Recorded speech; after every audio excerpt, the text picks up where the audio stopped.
Orteza pentru gleznă cu inserție de silicon VitalMed este un suport elastic conceput pentru a oferi stabilitate, confort și protecție articulației gleznei.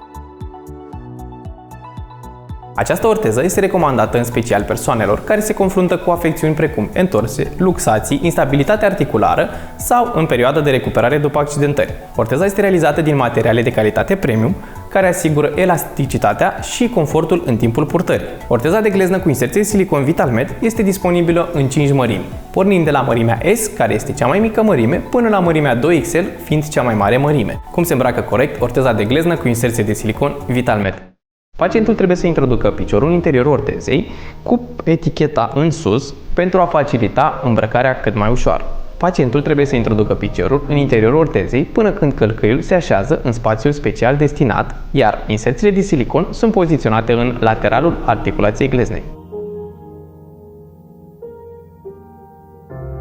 Designul tricotat anatomic permite o adaptare perfectă pe forma gleznei. Un element important al produsului este pernița din silicon, care susține și protejează ligamentele și țesuturile moi din jurul articulației gleznei și oferă un efect de masaj continuu în timpul mișcării. Un aspect important de precizat este că orteza poate fi introdusă la congelator pentru un efect de răcire care contribuie la ameliorarea durerii și a inflamației. Materialul elastic cu întindere în 4 direcții face ca orteza să fie ușor de aplicat și de îndepărtat. Purtarea regulată a ortezei poate ajuta la reducerea inflamației și a durerii, la îmbunătățirea circulației sanguine și la accelerarea procesului de recuperare.